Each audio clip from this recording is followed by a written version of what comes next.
Hello. Welcome back yet again to another edition of the Bibs Corner Podcast. I am your host, Mike Bibbins, as always, and I'm here today with a familiar name, a familiar face, Maurice Williams of the Mind of Reese podcast, my co-host on the Mavs Outsiders podcast, and I expect this to be a fun review.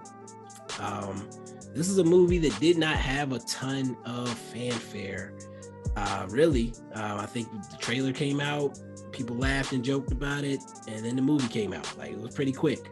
It wasn't a lot of build-up, but excited to talk about this one. Reese, how you feeling? Feeling good. I didn't expect to be back on here so soon, and I didn't even expect to be talking about this movie specifically, but once I discovered it like 2 weeks ago, it's like, oh, I gotta see this. And once you said, oh yeah, I'm going to see this, it was like, all right, well, we'll have to talk about it. Saw it last night, great time, but pretty sure we'll get into all of that. Yeah, it's funny because I didn't get to see Devotion last week, and then I was looking for, what's coming out next week. Maybe I can bump that movie, but then I saw it was Violent Night. I was like, you know what, Violent Night is going to get priority. I don't feel like looking at no Negro spiritual movie right now. I have a good time, man. And I didn't see any tweets about. I did see one today. Finally, I didn't see anybody talking about Devotion online. Mm-hmm. I finally saw a tweet today that said it could have been 20 minutes shorter. Like, that's the only thing I've seen anybody say about it. I haven't even seen the movie, and I'll agree, because I remember we was having a conversation and we were looking at Glass Onion, Bones and All, Devotion, and I think we were looking at something else. And we were like, all of these movies are like 2 hours and 20 minutes long, and it's just like, why is that the norm now? Like, I'm so glad this movie was not 2 hours long. Like, it knew what it was. It didn't need to add on any filler or extra story. There were points where I was like, all right, I don't care about this. But still, like, if it had added on an extra 40 freaking minutes, this will be a completely different review. Yeah. I mean, it's a pretty, I don't want to say standard, because it definitely does some different stuff. But like, as far as action movies and following the pacing of it, pretty standard. It was almost 2 hours, an hour 52 minutes, but the pacing was good as far as I was concerned. There was no point in time where I checked my watch in this movie. No, never. It was a lot of fun. They had a good time with the lore of it. It had not necessarily a message, but it had like a real story involved with it. So overall, before we get into all the spoilers and whatnot, I would say if you like action movies, if you like action comedies specifically, definitely add Violent Night to your list. It is bloody. There's some rough kills, but I was cracking up. Everybody in the theater was cracking up. Nah, facts. My only regret is that I didn't see this with a group of friends. I think it would have been a much better experience if I saw this with a group of friends, but it was also a last minute thing, so I didn't plan it out. But yeah, when I left the movie, I was like, oh man, Bibs got to see this. But then in my head, I was like, is he going to like it? Because I know it's really gory, and I know how you are with gore sometimes, but you only dislike it if it's just gore for the sake of gore. Right. This wasn't. It added to the comedy, right. So there was a purpose for it, but I didn't expect it to be as like gory as it was. I did have concerns going in, and one of the main concerns they not fixed it, but what's the word I'm looking for? Addressed it. Yes, they addressed it. So I was like, all right, now I'm in. Like, everything else, I can suspend my disbelief. We're dealing with fucking Santa Claus here. So it's like, I'm not going to be thinking too realistic about this. But yeah, man, I would go see this again, honestly. Like, if I could go again and take a group of friends next time, I would go see this. I think it's a nice holiday Christmas movie. Not the kind you show your kids. Nice holiday Christmas movie. I could see this sticking around for a while.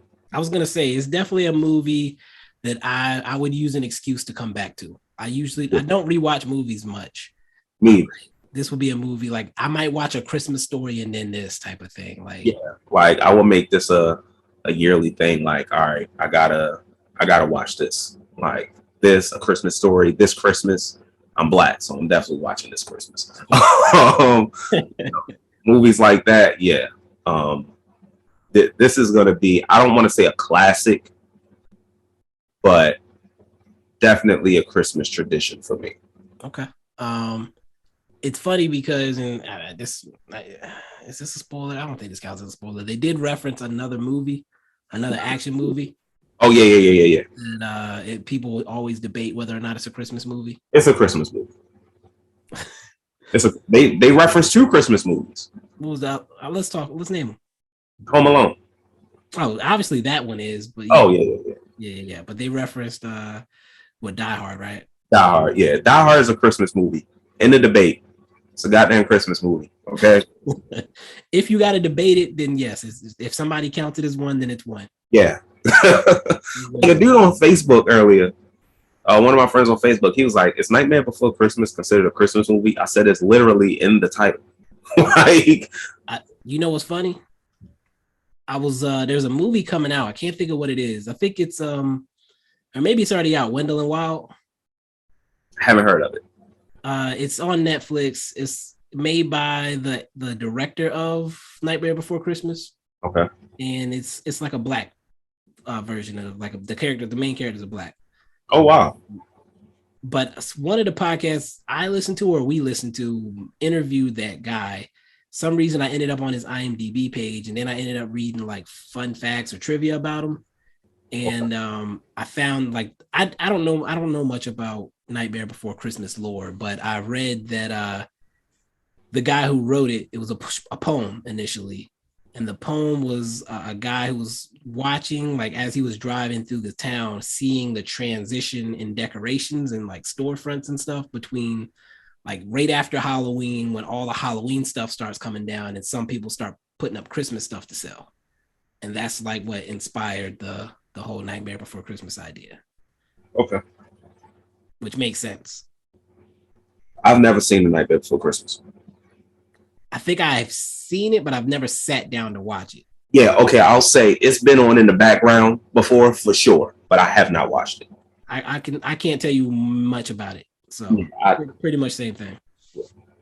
But the guy who did like the stop motion, apparently there's beef, not necessarily beef, but like debate between him and the guy that actually gets credit for the movie. I can't think of his name right off the dome for some reason.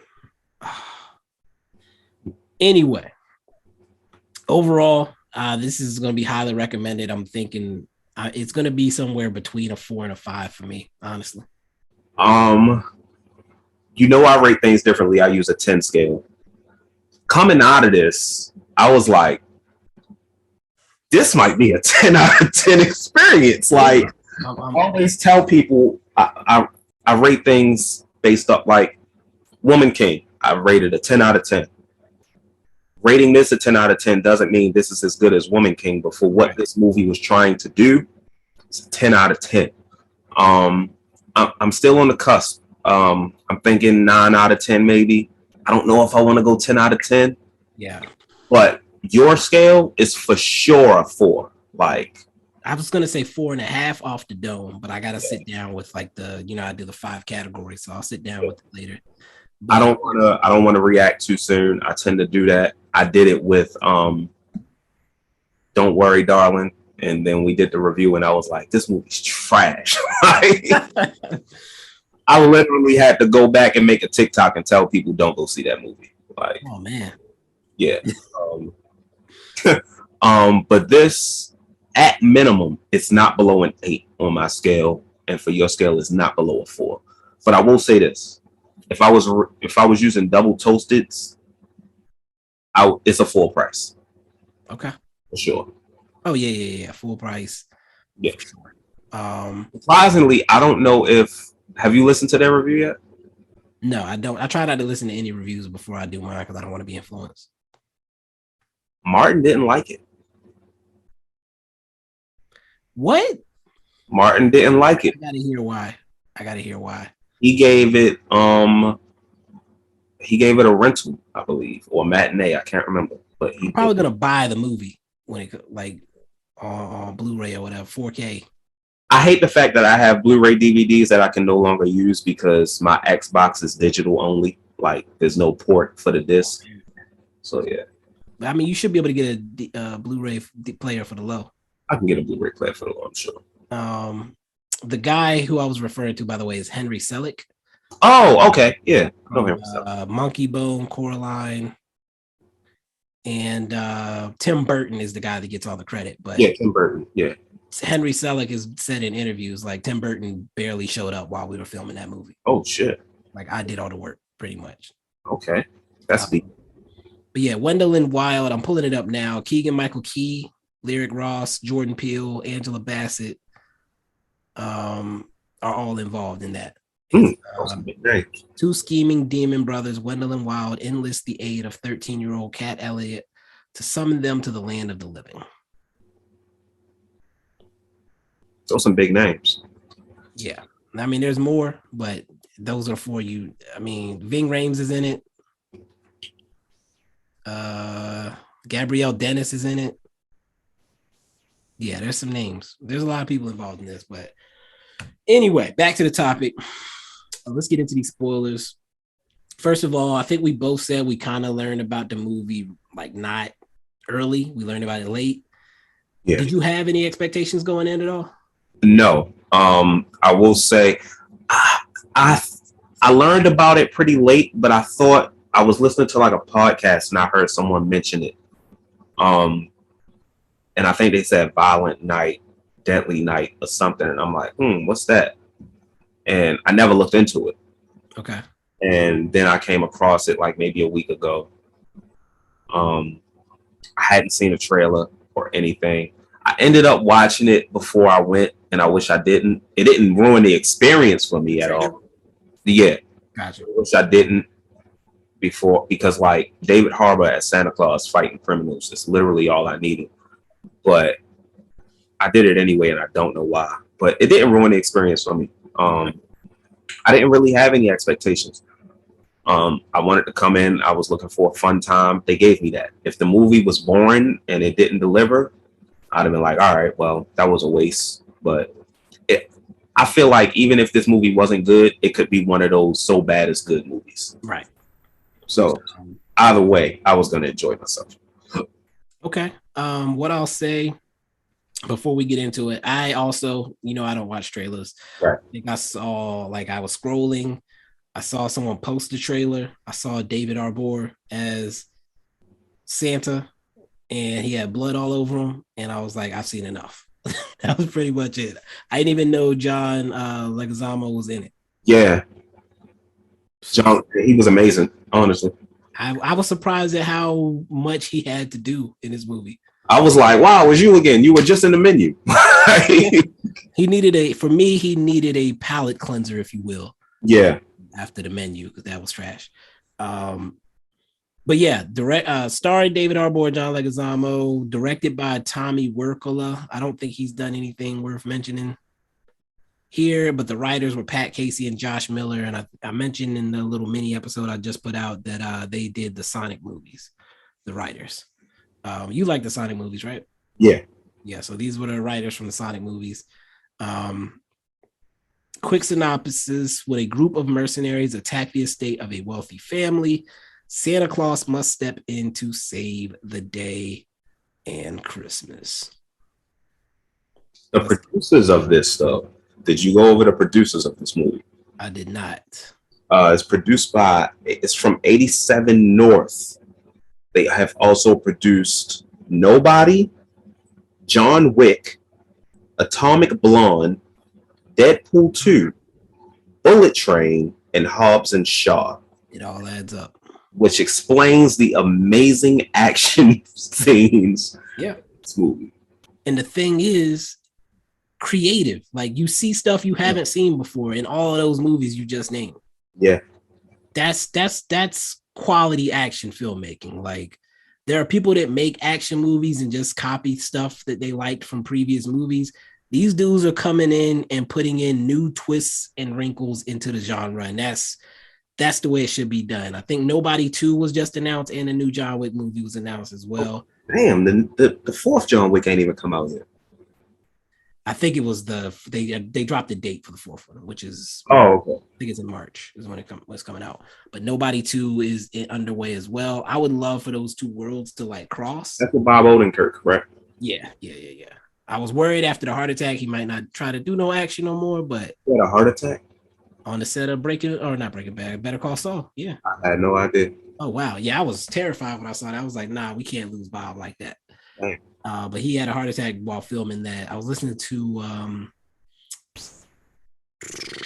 podcast done by people that work on the show Better Call Saul, and they were talking about, what they filmed up to the heart attack and then stuff that was filmed after the heart attack. Like he came back and finished the show. The show wasn't completed. But yeah, that was crazy when that hit the timeline. I was like, nah, not like that. But glad he's good. Glad we're getting a Nobody 2. And again, I hope the John Wick and Nobody worlds cross. Need that in my life. Anybody else we should mention? To be honest, I think that's it as far as like notable names. Yeah, most of the names, I need to check the little girl. There was someone, and this is probably jumping ahead, that played the main mercenary, who I've seen him in something before. And I've seen him in a lot of stuff. I'm actually about to go check now that you mention it. I was about to look it up because I can't remember. I knew I'd seen that little girl before. Actually, maybe I didn't. Nope, I didn't. She must look like somebody in my family or something. I don't know. She was in the most recent season of Umbrella Academy as, like, I guess probably the younger version of the black girl in the Umbrella Academy. But let me go see if I can find. You said the top mercenary guy. That was Krampus, right? No, Ginger. No, I've seen him in something before, but I'm talking about like the extraction team. Yeah. Oh, the extraction team guy. Let me go back. If I can't find him quickly, we'll keep it moving. I'm looking, and Commander Thorpe. I can't. That sounds right. X-Men. He was Pinstripe. No. Let's see. He was in The Predator. I'm out. Power. Really? He was on Power. Okay.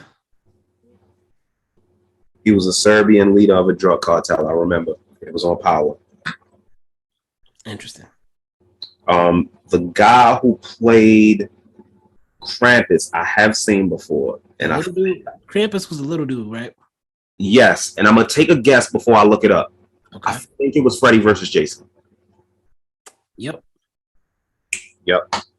It's Freddy versus Jason. I need to see how tall he is because he looked tiny. He's 5'6". My bad. I'm an inch taller, so. He's listed at 5'5", actually. Okay.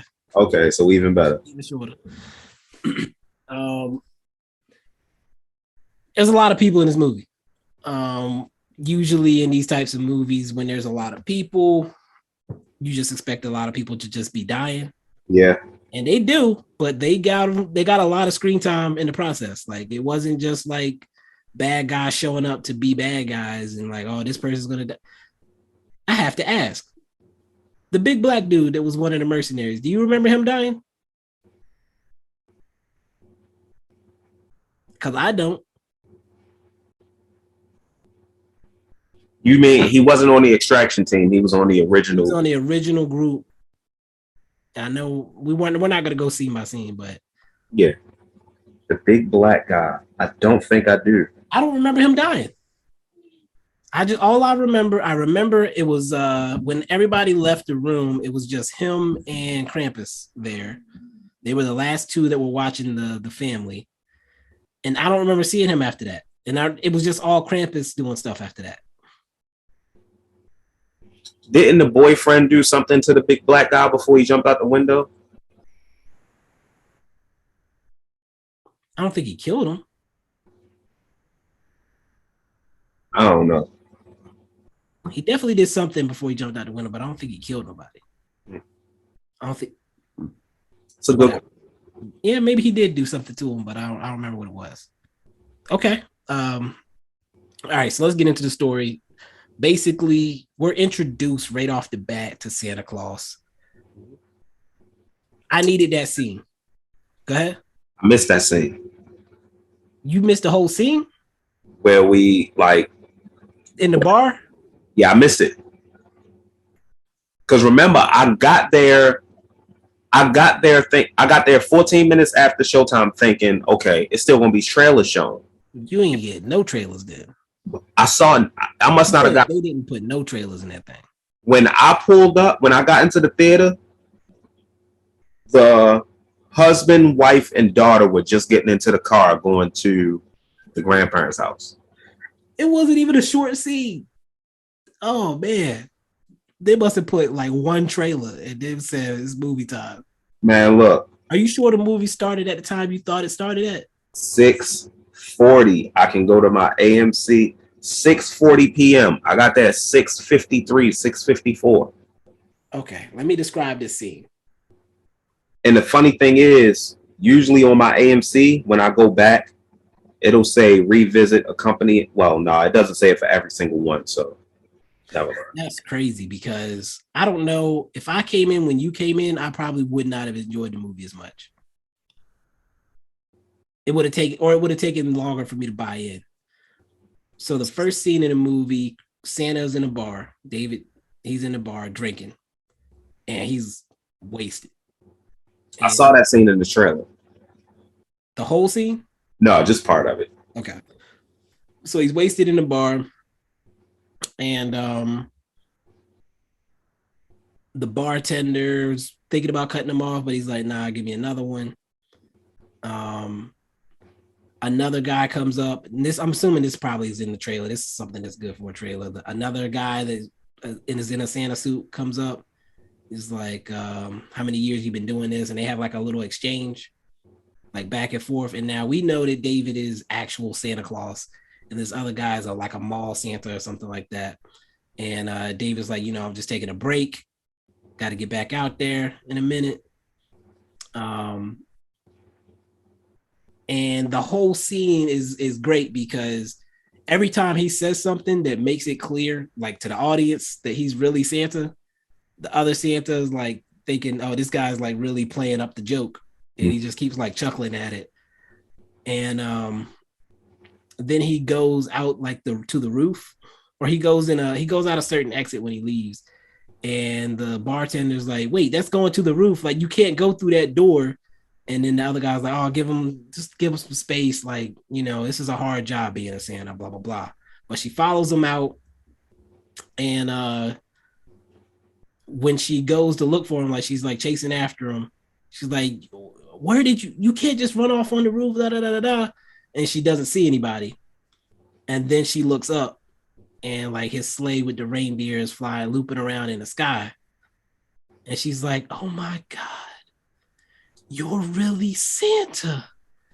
And then he like leans over the side of the sleigh and throws up like all over her. That scene was not in the trailer. The scene that was in the trailer, it was brief.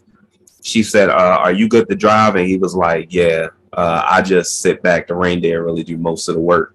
Yeah, that's the part that was in the trailer. The other Santa's like laughing at everything. Like, oh, this guy into it. The rest of that's the only bar scene that was in the trailer. Dang, you got to see that scene. That scene is hilarious. So now I have a reason to go back. Yeah, there's a lot of little things like that, like in the conversation that he says that it's like, yeah, it confirms for us because I didn't watch the trailer, so I wasn't sure if he was actually supposed to be Santa, but he is, and like that whole scene makes it clear. And it also makes it clear what his personality is and da da da da da. That's another thing I love about this movie is that obviously Santa is in a phase where it's like, this is my job, it's what I do, but I don't really give a shit anymore. But he's just out in the open with it. Like, yeah, because he no one's gonna believe I'm actually fucking Santa Claus. Like, I could tell you, and even if you do believe it, I don't give a shit. Like, if you know I'm Santa, oh well. And that was the thing, is like during that scene, he was like, I don't even know if this might be my last year doing this. these kids, they're so greedy. Like they just want money. They want to take. They don't want to give anything back. He's like the nice list gets shorter every year. Like he's going on and on about why Christmas sucks now. And like the other Santa's like, oh, you just gotta take a step back from it sometimes and blah da da da da. He's like, it's that look in their face. He said that look lasts 2 seconds and then they're off to the next thing. They just want to consume or something like that. Like he has like this whole deep speech about why Christmas sucks now and why he doesn't care to do this stuff anymore. I saw when he was going house to house, one kid's list said cash, video games. That was another funny thing. It was like, so he has the bag of gifts and like it produces whatever gift that he's supposed to drop off when he reaches into the bag, and like 90% of them were like video games. And I can imagine that's real world now. Where we are. Yeah. All right, so we established that he's really Santa. Then you have the family story. So obviously the guy and the woman, they've split up. They have a young daughter, and they're coming back together for Christmas to go visit his family, to put on a facade of them being a happy couple because, guy comes from money, doesn't want his mom asking questions about his relationship. Did the family story work for you? My bad, I didn't mean to get you. I didn't give a shit. At all? A little bit, but not much. I don't think I was meant to care too much. I think I was meant to care as much as I did. Right. It wasn't like oh, why are we doing this? I don't care. It was like, I get it. Typical Christmas family thing that you have to insert into it. Husband and wife make up by the end. The daughter just wants her mom and dad together. Typical. It didn't bother me. What's funny is this movie had a lot of stuff that it had to do based on inserting that into the story. Mm-hmm. At no point did I feel like anything was like goofy. No. Again, we got real life Santa Claus literally delivering gifts with a magical sleigh, with a magical bag, with a naughty and nice list. And we got this stereotypical Christmas story of a family, a little girl who just wants her parents together for Christmas, wants her family back, a stereotypical wealthy family and siblings competing over money. None of it felt like, even the stuff that was inherently designed to be goofy, it was funny. So it didn't feel like it was done well. It didn't feel funny. Right. Like, so we got that part of the family. Then he has a sister who's married to an actor whose son is a goofy rich kid. Not a goofy rich kid, a stuck-up rich kid. The mom is literally the worst of the worst. Like, literally. A lot of that could have gone wrong. But it was funny. Yeah. And it's a typical character. It's not nothing we haven't seen before. Right. Was there anything in this that you would like to not have been in the movie? Well, I was fine with everything personally. I did think I was fine with everything. One thing I was worried about, because this usually bothers me, is the kids. Mm-hmm. And I was like, oh my God, this kid is going to be so fucking annoying. And like, as an adult, when he put her in bed and gave her a walkie-talkie, like, yeah, this is the line to Santa. And I'm like, how fucking dumb is this kid? Like, but I don't know how old the kid is. Right. So I'm guessing like 8-ish. Yeah, I had to think, like, back then I was like, all right, think about when you were a kid. Don't think about it as an adult. Right. So, but that didn't even annoy me. Like, her interactions with Santa Claus through the walkie-talkie were like some of the best moments of the movie. Is she a great actor? No, but she's a kid. I gotta give her that grace. You know what I'm saying? So, she did the best she could. But I'm gonna say this, because I felt like you did as far as her acting. Mm-hmm. It almost feels like it was intentionally played up as the goofy kid from a Christmas movie. That's possible. That's possible because it made her overly naive. It didn't stand out. Overly naive. It didn't stand out like in a bad way. It fit with the film. Like just like the way she delivered some of the lines. It was probably a bit intentional. So like I said, it didn't bother me. It didn't take me out at all like I thought it would. Like I said, her interactions with Santa are some of the best. It's the heart of the film, really. Like when she's talking to him over the walkie-talkie about what Christmas means, or they're talking over the walkie-talkie and he's telling her about the things she wished for Christmas. And yeah, it was really sweet. Yeah. And I think what made that turn for me, as far as wondering if it was just her acting that was a little off or if it was intentional, was the shoving a lump of coal up their butt scene. Cause like, can I see anus? Like they're just like really overly. That's what it like. I was like, all right, so it feels like this is being played up intentionally. Like she's supposed to be the sweet little Christmas kid or whatever that you usually get in these movies. But yeah, all those interactions were fun. I knew she was gonna end up talking to him, but I wasn't sure how. So once he like got the walkie and she just happened to find the channel, or he just happened to find the channel she was on, that was perfect. Let's see. There were a lot of good moments in this movie. A lot of fun moments. What was one of your favorite? We'll maybe do our top 3 to 5 favorite moments, depending on how deep this bag goes. So what was one of your favorite moments that you want to talk about here?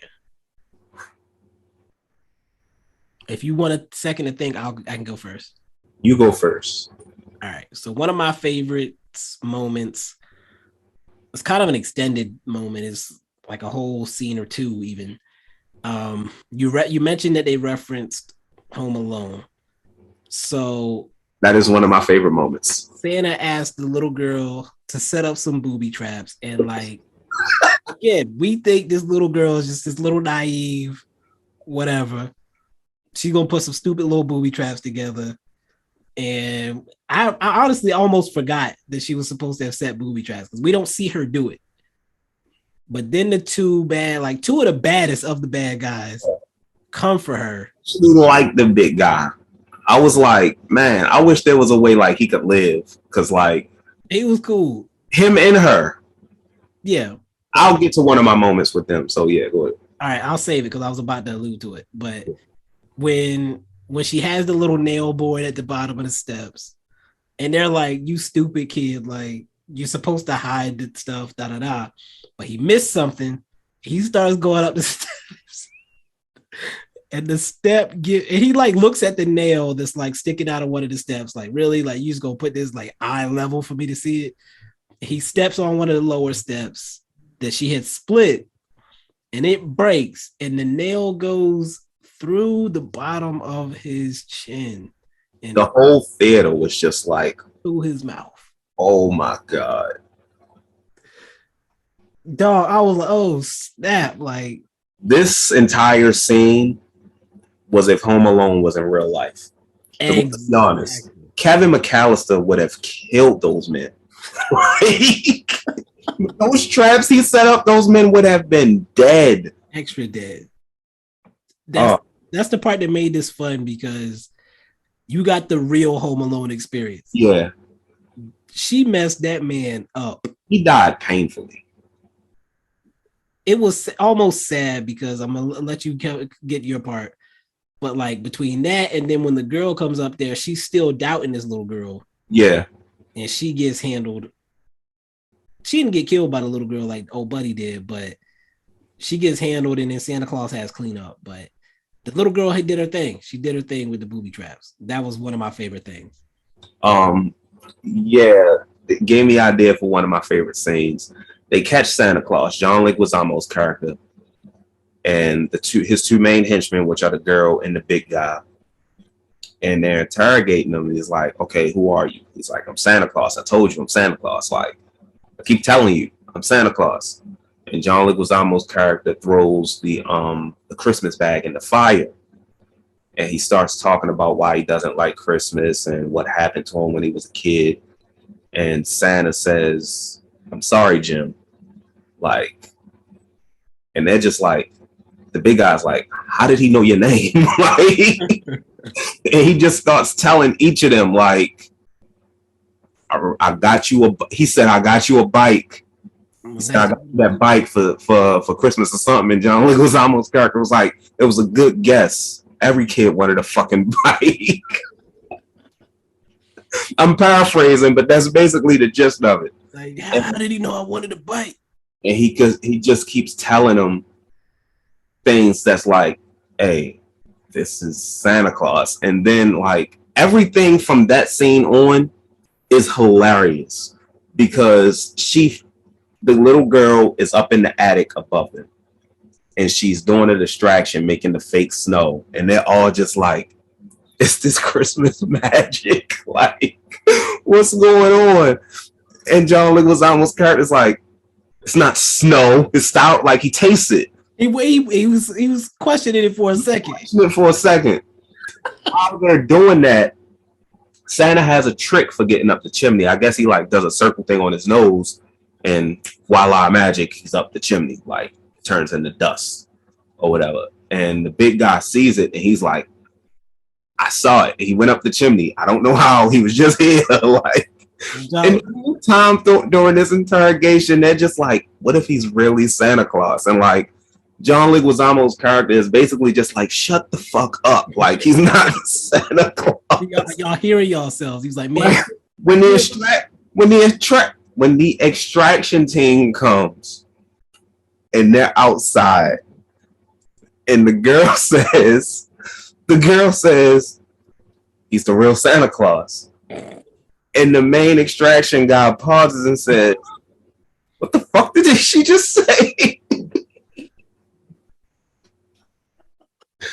Just the comedic timing of it was just like, oh my God. Because like we know that she has reasons to believe this, but this, yes. You gotta imagine like showing up on the scene, like you in kill mode, and this woman talking about, I think he's the real Santa. Like, man, what is happening? It's because before that interrogation scene, they were the toughest people in the mansion, like the guy and the woman, and now they're like, we fighting Santa Claus, and they just changed completely. Oh my God, that was definitely one of my favorite scenes. And the fun part, like, you know, you mentioned the John Leguizamo, he's like, clearly he has some type of pulley system that like like he can't fit. Like, look how small the chimney is. It reminds me of, I'm pretty sure you probably never watched the show, but for the people listening, I used to love Yu-Gi-Oh! Okay, the anime. There was a character on there named Seto Kaiba. You know how animes work. There's the main protagonist and there's the rival.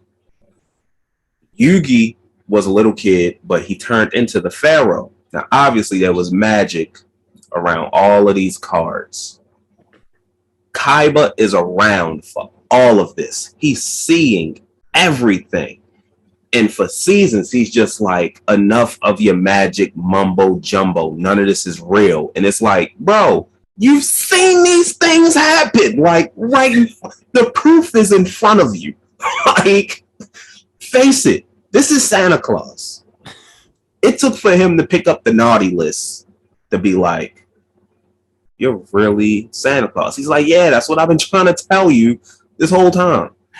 And that's the that was one of my favorite features in this was the naughty and nice list. And like, that's one of those things where I definitely want to get this movie because I couldn't read all the stuff on there. Yeah. But like, basically had the scroll, you open it up, the name comes up, and then it tells you all the reasons that they were either on the naughty list or nice list. And for John Leguizamo's character, it said he killed his brother. Yeah, I saw that. No, I thought it said killed his best friend. Oh, best friend. You're right. It said killed his best friend. It said a lot of other things too. It was like a lot of stuff on there. The little girl had a lot of like respects her parents, like cleans her room every night, like all kinds of stuff like that. So I definitely want to see the movie and be able to pause it and read all the stuff that was on there. But it was fire. Like the way it looked was cool. Another favorite scene, when Santa first finds out there's gunmen in the house. just the way he's running around the house. And it's just, I'm like, what would I do if I wasn't like, I'm just here to deliver presents, man, and motherfuckers getting clapped, like,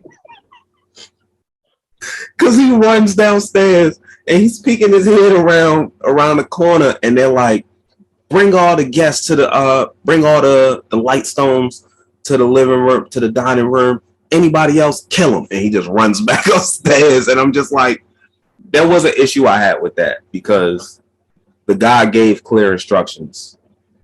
And the mercenary went upstairs and he's like, he sees Santa and the guy in the Santa suit. He's like, you're coming downstairs. And I'm like, your boss told you to kill him. Like, he's not. Maybe he thought that could have been like grandpa or something like that. Like in a That's true. That's true. That's the only reason I excused it, because I thought the same thing. Like, I thought he was going to just immediately start shooting at him or something. Yeah. And we were going to find out Santa was bulletproof or something. But, yeah, I was like, all right, maybe he just thought he was a family member. Because even when they do get him, they're like, who's the Santa Claus? Like, where this person come from? Okay. Let's see. Another moment. Oh, when he finds the hammer. That was my next one. So we get like a mini flashback of him in Viking times, I guess. I love that too. Which again, fire. But like he talks to the little girl for some reason about his hammer, Skull Crusher. And he's like, you know, I used to line up 3 skulls at a time and da da da da da. So I was like, I need to see him with his hammer. So of course, like he ends up in the shed, finds the hammer, and he gets busy with the hammer. Busy. Like it's some creative shit in this. Thor wish he had. Like, when he got the ice skates and put them on his hands, that was the best part.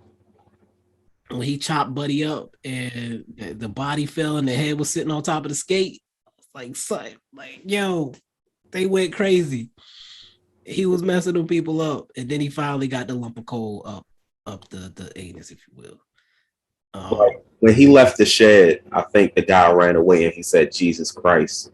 And I'm like, I know what he's about to say next. And he was like, nah, just Kris Kringle. Like, some corniness, like some 90s action movie shit. And it was, like I said, like everything worked. Like it could have been too corny, but it was just corny enough. Like everybody was cracking up in that movie theater.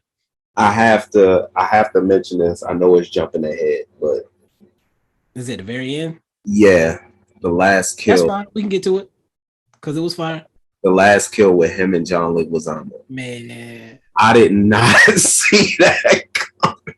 When they went towards the chimney, I thought like, okay, the chimney's gonna fall. Like, yeah, I thought something was gonna fall off the top. I thought Santa was about to go up the chimney. Somehow the chimney was gonna fall. Whatever. No, Santa uses his magic to go up the chimney. Santa can go up the chimney. Santa's magic. John Leguizamo cannot go up the chimney. John Leguizamo's body goes up the chimney, and Santa comes out on top holding his body, and it's just like ground beef. Like it was funny because as he starts to go up, John Leguizamo's body gets stuck. Yeah, and then it like pulls again, and it's like and it was a callback to the previous scene that we mentioned. Because remember, the guy mentioned a person can't fit up that chimney. Yeah. And so perfect callback as far as like, and a fire kill. That was an amazing kill.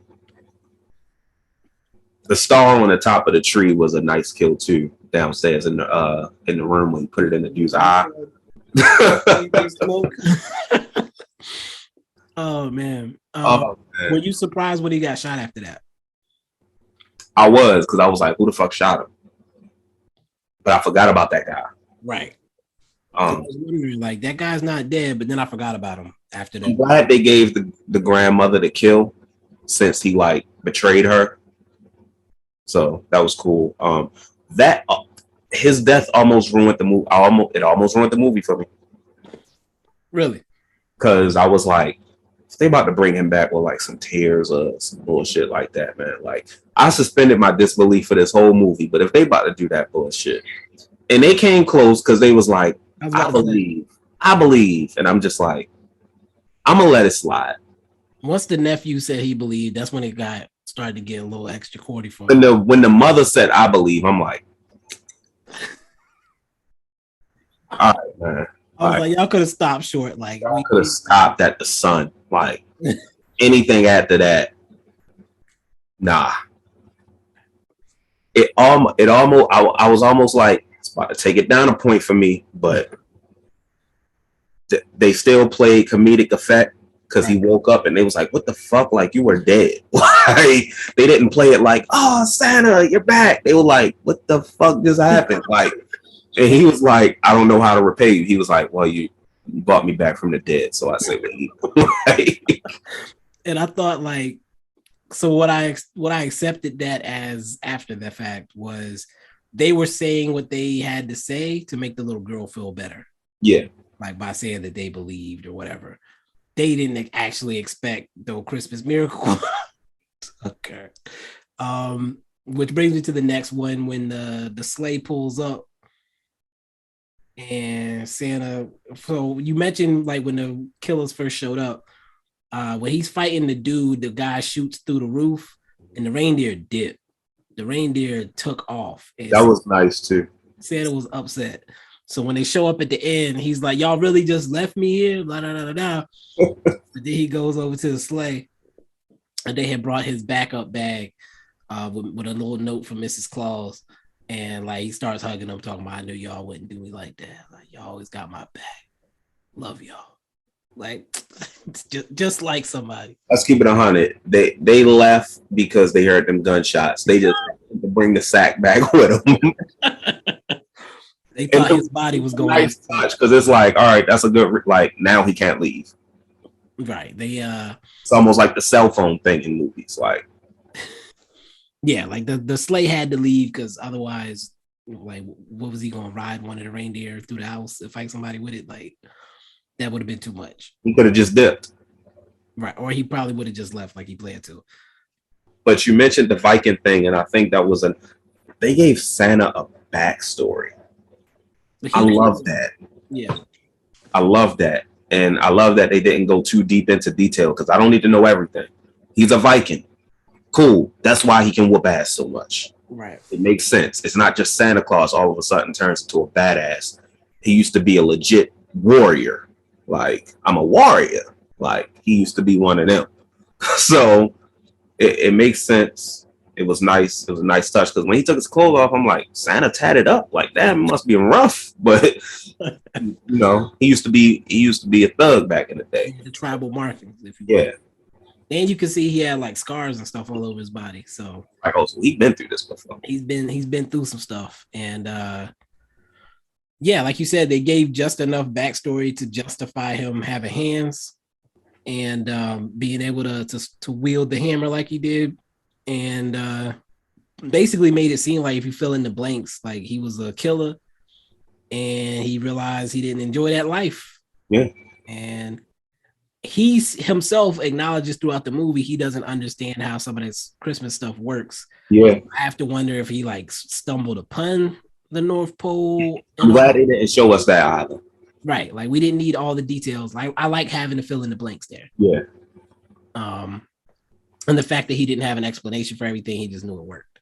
Yeah, it wouldn't have made sense for them to explain it to us when he says himself, I don't know how it works. Right. So yeah, I can just gloat about this movie. Like, I cannot recommend this movie enough to people. Definitely. Like I said, I had a fun time with this one. Laughed throughout. Get some friends together and go back, man. Say what? I'm gonna get some friends together and go back maybe this weekend. You know what I liked about it? I mentioned in recent conversations about movies that like I find myself laughing and like nobody else in the theater is laughing. That did not happen in this one. Like there was one guy who was laughing extra loud. Like he wanted everyone to hear. He thought what was occurring was hilarious, which made me feel a little bit less weird about laughing and stuff because it was meant to be laughed at in this movie and it worked for the most part. Anything we need to mention before we get up out of here?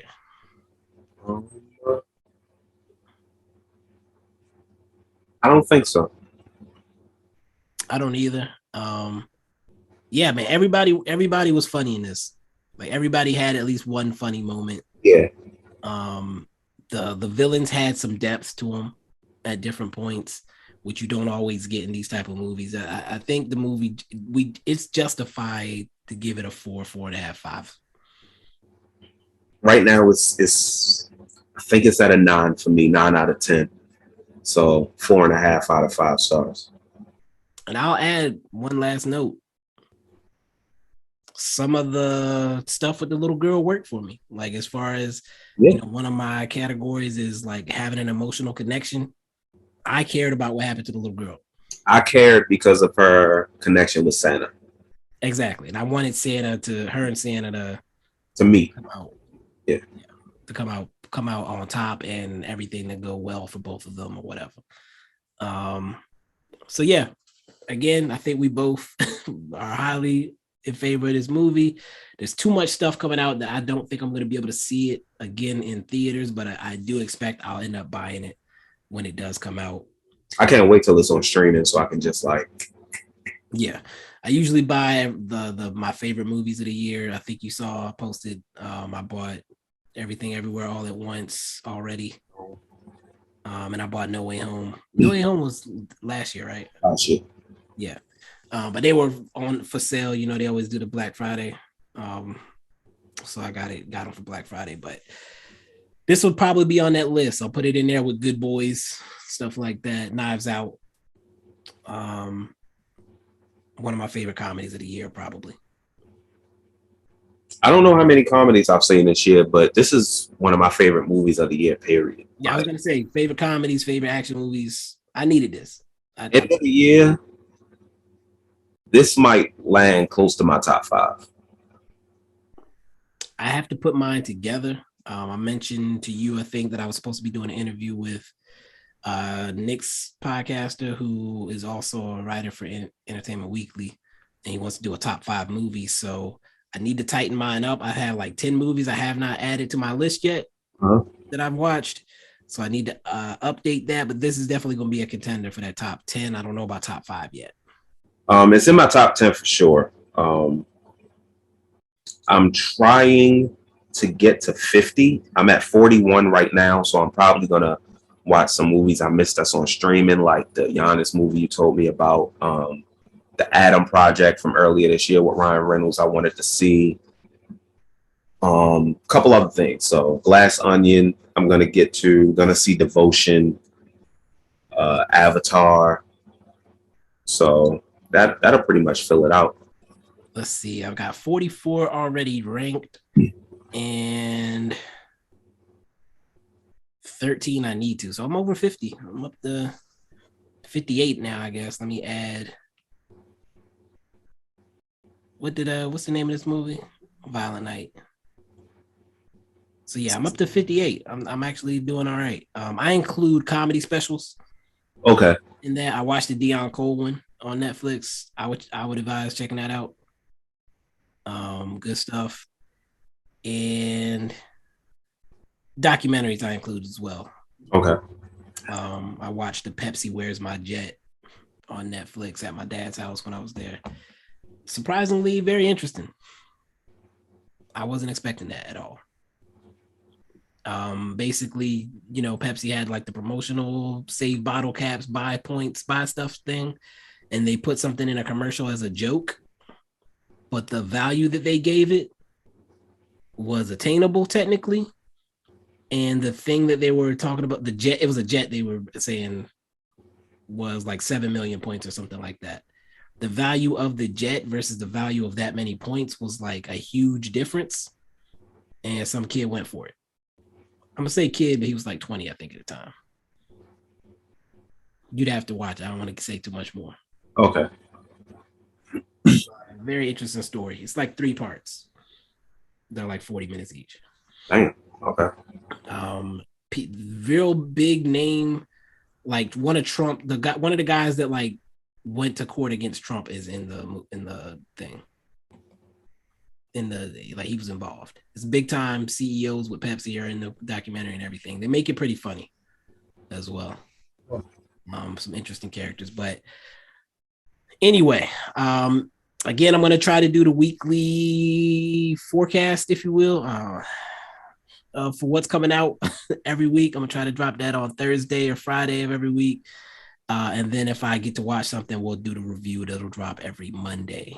But that's it for this episode. Thank you for joining us, Reese. Thank you for joining me. Until next time. Peace. Peace.